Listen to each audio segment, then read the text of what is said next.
जोहार सभी को। और आज हम लोग प्रेस क्लब में प्रेस कॉन्फ्रेंस में हैं और इसका मेन रीज़न ये है कि हमारी झारखंड की बेटी रिया नंदनी ने मिस फेमिना इंडिया झारखंड का टाइटल जीता है और सून ये अभी फिनाले के लिए जाने वाली है मुंबई।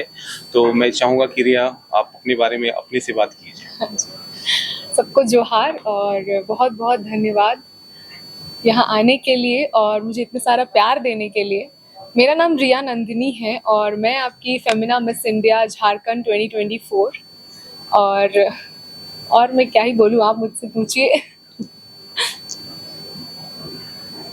ये आयोजन कब होने वाला, कहाँ होगा मिस इंडिया फैमिली? हाँ, तो ये आयोजन अभी इसके डेट्स तो अनाउंस नहीं हुए हैं, इसके डेट्स अभी बहुत जल्द अनाउंस होंगे, पर हमें उम्मीद है कि सितंबर लास्ट या अक्टूबर तक ये हो जाए। और ये आयोजन होने वाला है मुंबई में। इस प्रोफेशन में आप कब से हैं? इस प्रोफेशन में मैं 2 साल से हूँ। मतलब शुरुआत तो मैंने एज अ मेकअप आर्टिस्ट किया था, बट आप अगर मॉडलिंग का बोलो तो उसमें मैं 2 साल से हूँ। स्कूलिंग वगैरह कहाँ से हुई, एजुकेशन आपका, वो सारी डिटेल बता दीजिए। हाँ जी। मेरा बॉर्न एंड बॉटअप जमशेदपुर का है, तो मेरी 10th जमशेदपुर से ही हुई है। बट अभी फ़िलहाल 3-4 सालों से मैं रांची में हूँ, तो मेरा 11th एंड 12th रांची से हुआ है और अभी मैं बीबीए कर रही हूँ और वो मेरा पुणे से चल रहा है, क्योंकि कॉलेज जाने का बहुत ज़्यादा मौका नहीं मिल पाता है इतने बिजी शेड्यूल में, तो मैं डिस्टेंस लर्निंग कर रही हूँ। इस प्रोफेशन में आप कैसे एंट्री मारी, कौन इंस्पिरेशन है आपका, या क्या देखी जो इस लाइन को आप चुनी? हाँ जी, तो ये इंस्पिरेशन मुझे मेरे घर से ही मिली। और जब मैं छोटी थी तो मेरी मम्मा मुझे ऐश्वर्या राय, सुष्मिता सेन, इनकी कहानियाँ सुनाया करती थी, जो मुझे उम्मीद है कि बहुत लोगों ने सुना होगा और हम सभी जानते हैं उनको। तो वहीं से मुझे एक लगा कि हाँ, ये कुछ है जो मुझे इसमें बहुत ज़्यादा इंटरेस्ट है और मैं भी ये कर सकती हूँ। और जब मैं रांची में आई तो मुझे मॉडलिंग का पहला जो काम मिला वो मुझे वसीम सर के थ्रू ही मिला है, जो मेरा पहला काम मुझे मिला। तो वहीं से फिर मेरी करियर की शुरुआत हुई मॉडलिंग में। अब आगे का क्या एम लेके आप चल रही हैं? आगे आपका क्या है, गोल क्या है आगे का? अभी फर्स्टली तो मेरा फुल फोकस इसमें ही है, क्योंकि अगर मुझे ये रिस्पॉन्सिबिलिटी मिली है और ये ऑनर मुझे मिला है कि मैं अपने झारखंड को इतने बड़े मंच में रिप्रेजेंट कर सकूं, तो अभी पूरी तैयारी ज़ोरों शोरों से चल रही है। और आगे का अभी फ़िलहाल तो मुझे इसी करियर में ही रहना है और आगे चल के मुझे एक्टिंग का बहुत इंटरेस्ट है, एक्टिंग में। तो उसमें भी मैंने कुछ काम भी किए हैं, तो यही चलने वाला है अभी आगे भी। मोर देन कितने पार्टिसिपेंट इसमें पार्टिसिपेट करेंगे मिस फेमिना? जैसे इसका ऑडिशन राउंड्स तो कंप्लीट हो चुका है और सारे स्टेट के विनर्स डिक्लेयर हो चुके हैं, तो टोटल 30 स्टेट के विनर्स हैं, यूनियन टेरिटरी एंड सारी चीज़ें मिला के। तो 30 पार्टिसिपेंट्स इसमें पार्टिसिपेट करेंगे जो अपने अपने स्टेट को रिप्रेजेंट करेंगे। झारखंड में जो आप क्वालिफाई की, तो कितनी और मॉडलर थे आपके साथ में? हमारे साथ 70 to 80 अदर गर्ल्स थी जो इसने कंप्लीट किया इस ऑडिशन में। और मम्मी पापा क्या करते हैं? हाँ जी। फैमिली बैकग्राउंड के बारे में कुछ बताएं। बिल्कुल। तो मेरे मम्मी पापा, मेरे जो पापा हैं वो सिविल जॉब करते हैं और वो इंस्पेक्टर हैं, रांची में ही पोस्टेड हैं अभी फ़िलहाल तो। और मेरी मम्मी ये है और ये हाउसवाइफ है। मम्मी का मेरा नाम संगीता है।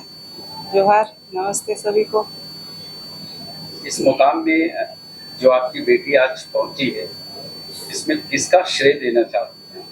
किसको देना चाहती है कि यहाँ तक मेरी बेटी पहुंची, अब झारखंड से लीड करके जाएगी इंडिया को? क्या लगता है? श्रेय तो मैं इसी का देना चाहूँगी कि क्योंकि इसकी मेहनत ही इतने अच्छे से ये किया था कि आज ये यहाँ पे है। बहुत ही अच्छे से मेहनत की है ये।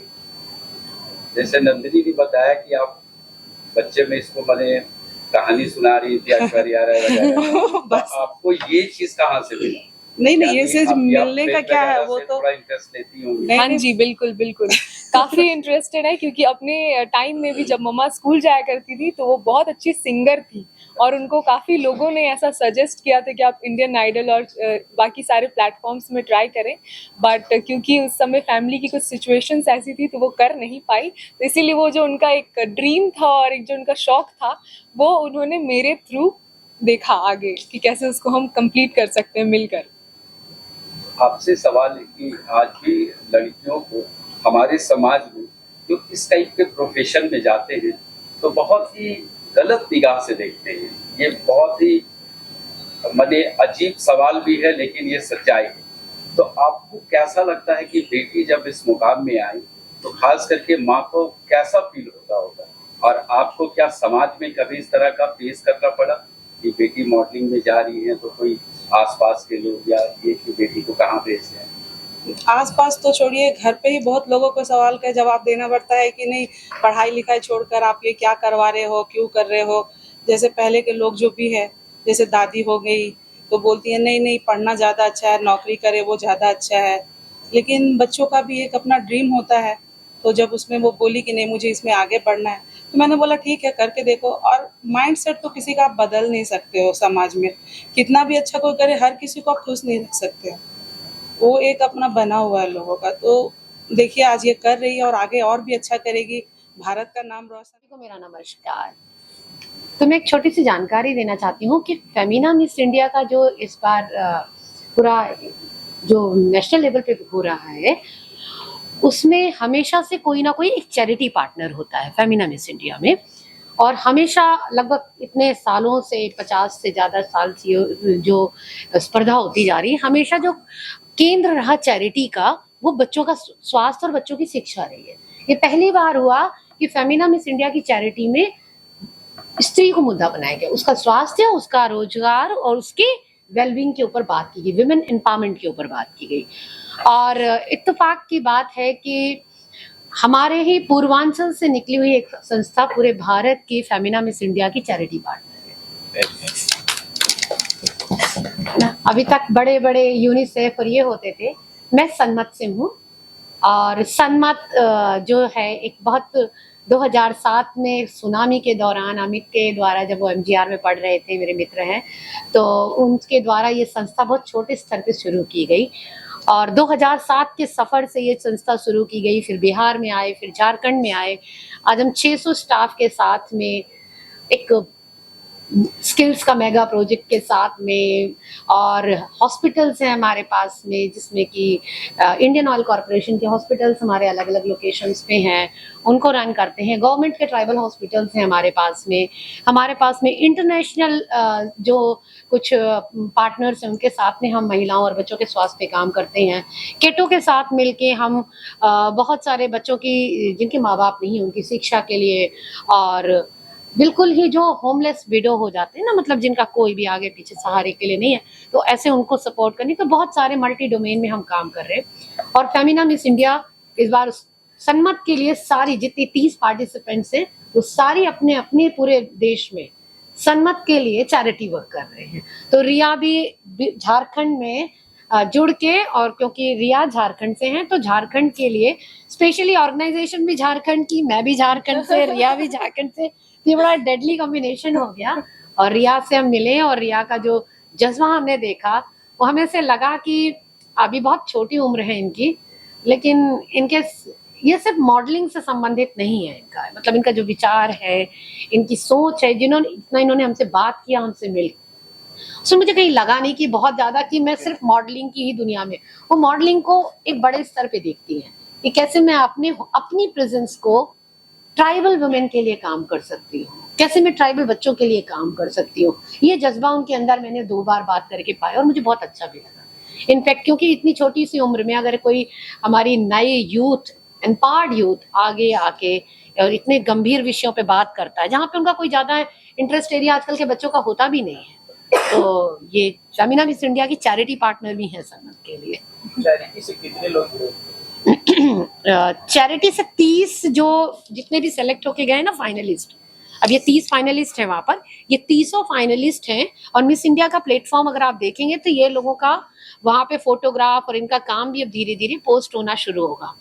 तो ये लोग ये क्राउड फंडिंग कर रहे हैं, एक्चुअली ये अपने स्तर पे चैरिटी के लिए पैसे भी इकट्ठा कर रहे हैं, मतलब अपने ग्रूमिंग पे तो साथ साथ पे ध्यान ही दे रहे हैं, उनके लिए भी काम कर रहे हैं जिनको ये परोक्ष में जानते हैं, प्रत्यक्ष में नहीं जानते हैं, तो उनके लिए भी ये काफी मेहनत कर रहे हैं, मतलब डबल लोड के साथ इस समय चल रहे हैं। तो ये स्टूडेंट है हमारे, और वैम्स की तरफ से एक बनता है कि झारखंड का नाम रोशन करके आएंगे।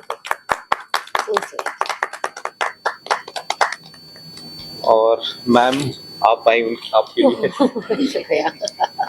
बहुत खुशी लगी कि हम लोगों को पता नहीं था कि आप झारखंड से हैं और जब फेमिना मिस इंडिया ऑर्गेनाइजेशन के साथ में जुड़ी हैं। Thank you so much, thank you so much.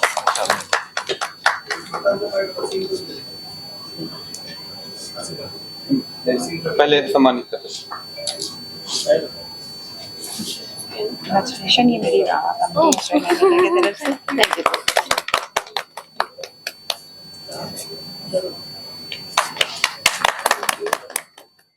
बहुत ही प्राउड मोमेंट है हमारे लिए, क्योंकि मैं रेगुलर पिछले साल से फैशन इंडस्ट्री में काम कर रहा हूँ और अलग अलग मॉडल्स हैं या कैबिन क्रू है उनको ट्रेनिंग देते रहता हूँ उनकी पर्सनल डेवलपमेंट पे और बाकी चीज़ों पे। तो ऑफ कोर्स किसी ना किसी टीचर का तो हाथ होता है किसी को सपोर्ट करके आने के लाने के लिए, लेकिन पूरी मेहनत अगर मैं बात करूँ तो रिया नंदनी की है, उन्होंने बहुत ही मेहनत किया है, अपने आप को बहुत अच्छे से ग्रूम किया है। और हम सिर्फ झारखंड का टाइटल नहीं चाहते हैं कि इंडिया का टाइटल हमारे झारखंड में, और ये पहली बार हिस्ट्री में होगा कि हम लोग झारखंड में लेके आएंगे मिस फेमिना इंडिया का टाइटल। और हमारी तरफ से बहुत ही गुड विशेस है आपके लिए। और आप सिर्फ इंडिया नहीं, आप इंडिया से बाहर, क्योंकि जो भी विनर होता है फेमिना मिस इंडिया में वो मिस वर्ल्ड के लिए जाता है, तो मैं चाहता हूँ कि वहां तक के लिए आपके लिए शुभकामनाएं हैं। और रही बात की जो अपकमिंग मॉडल्स हैं, वो लोग सोचते हैं कि मैं छोटे जगह से हूँ, मिडिल क्लास हूँ, कुछ नहीं हो पाएगा, कुछ नहीं कर पाएगा। तो अगर आप ऐसे सोचते तो सिर्फ आप सोचते रह जाओगे। अगर आपको कुछ करना है, कुछ जुनून है, कुछ डेडिकेशन है, तो आपको आगे आना पड़ेगा। सपोर्ट करने के लिए लोग हैं, लेकिन आप ही अगर हिम्मत हार के बैठे रहेंगे तो फिर कुछ नहीं होने वाला। अच्छा, ये फर्स्ट टाइम झारखंड से कोई क्वालिफाई करके जा रही है? इससे पहले भी गई हुई हैं। अगर नाम बोले तो मैच होता है, रिया तिर्की जी का अगर बात करें तो वो भी गई हुई है। तो ये है कि अभी का जो टाइटल है दोनों का सेम है, क्योंकि वो भी miss Femina miss India Jharkhand थी, ये भी फेमिना मिस इंडिया झारखंड है।